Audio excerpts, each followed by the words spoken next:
The distress beacon had been transmitting for 73 cycles when the Galactic Council finally intercepted it. The signal originated from Sector 7 Alpha, a region so hostile that even the most adventurous species avoided it. The message was fragmented, corrupted by interference from the sector's violent stellar winds and gravitational anomalies. Please. Anyone survivors? Kepler Station. Under attack. Dying. Ambassador Thelvax of the Concordat examined the data with his 4 eyes, each blinking independently in dismay. The station fell weeks ago. By now, any survivors would have perished. From lack of oxygen, water, or the Kresh raiders who destroyed them. The council chamber fell silent. No one volunteered a rescue mission. The Kresh were ruthless and nomadic warrior species that left no witnesses. Kepler Station had housed over 300 researchers from a dozen different species, studying the rare minerals found only in that treacherous sector. The matter is settled, Thelvax declared. We shall observe a moment if the humans are responding, interrupted Coordinator Yeeks, her tentacles trembling as she read the incoming transmission. A collective gasp rippled through the chamber. Humans, the Deathworlders, who had joined the Galactic Council only 5 solar cycles ago. The species that came from a planet so violent, so utterly savage, that their very existence defied probability. A world with weather systems that could level cities, tectonic plates that shattered continents, and predators at every level of the food chain. They cannot possibly be considering, Thelvax began. They've already launched, Yik said quietly. 2 ships. Eta-2 Sector 7 Alpha.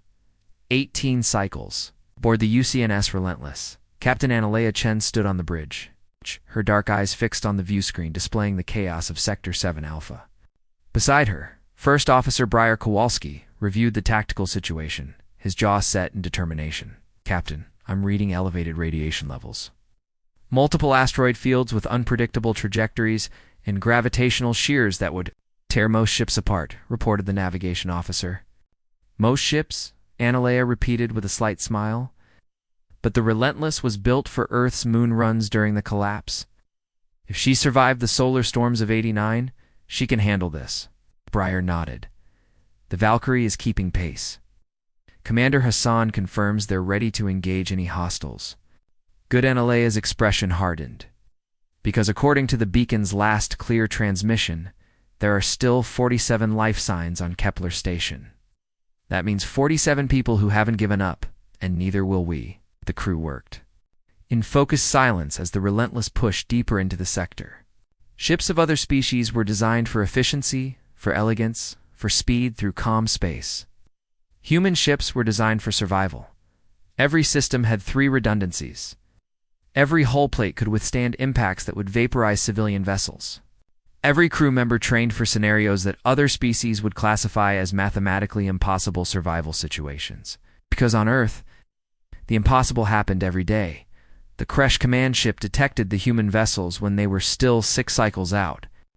War Leader Croth examined the scans with confusion. Ships were small by Kresh standards, their designs brutish and inelegant. Shall we destroy them, War Leader? Asked his second. Croth's mandibles clicked in amusement. Let them come. When they see our fleet, they will flee like all the others. These humans are newly arrived to the Council. They do not yet understand that the Kresh answer to no one. But as the cycles passed and the human ships drew closer, Croth's amusement faded. They did not slow. They did not attempt communication. They simply kept coming, their trajectory unwavering, straight through hazards that should have forced any sane captain to retreat. War Leader, they're entering weapons range, his tactical officer reported, tension in his voice. Then we shall teach them. The Relentless opened fire. Human kinetic weapons weren't elegant. They didn't use exotic particles or quantum manipulation. They used old-fashioned chemistry and physics tungsten rods accelerated to a significant fraction of light speed. Weapons that had been perfected. Over centuries of warfare on a planet where conflict was as natural as breathing, the first salvo punched through the Kresh cruiser's shields as if they weren't there.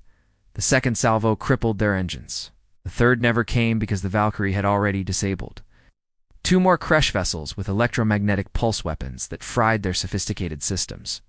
Croth watched in horror as his fleet, which had terrorized this sector for generations, was systematically dismantled by two smaller ships crewed by beings, fought with the ferocity of cornered predators, because that's exactly what humans were. Analea led the boarding team personally. Akresh had barricaded themselves in Kepler Station's central hub, holding the survivors hostage. Standard Council protocol would be to negotiate, to wait them out, to find a diplomatic solution. Analea had read the protocol. Then she'd read the reports of the 17 researchers the Kresh had executed as a message to the Council. Briar, take your team through the maintenance shafts. We'll breach from both sides simultaneously. Aye, Captain. The Kresh never expected the humans to cut through the station's reinforced walls with plasma torches. Never expected them to assault through 3 different entry points at once.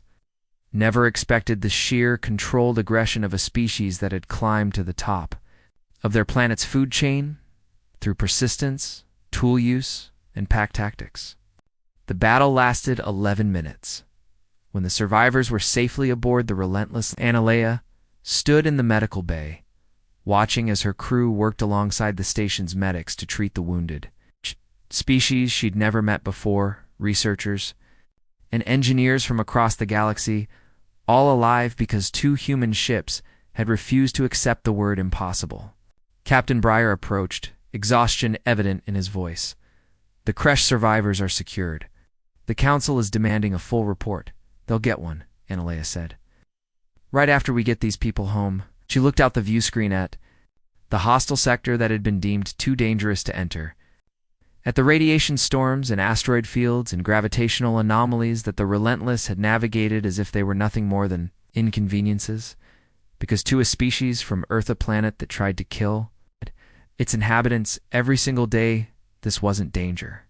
This was just Tuesday, when news of the rescue reached the Galactic Council. Ambassador Thelvax stood before the Assembly, his 4 eyes wide with something that might have been respect. The humans have recovered all 47 survivors, he announced, and they request that we send medical ships to meet them at the sector boundary, as several of the rescued require specialized care they cannot provide. The chamber erupted in discussion. The Deathworlders had done the impossible. Again, in the back of the chamber, a young delegate from Proxima turned to her mentor. Why did they risk everything for people they'd never met? The mentor, who had studied the humans extensively, replied simply, because on their world, if you don't help each other, you don't survive. It's not heroism to them. It's simply what you do. And across the galaxy, the legend of humanity grew not as conquerors or diplomats, but as the species that heard an SOS everyone else had given up on, and decided that 47 lives were worth any risk, because humans were Deathworlders, and Deathworlders never left anyone behind. End.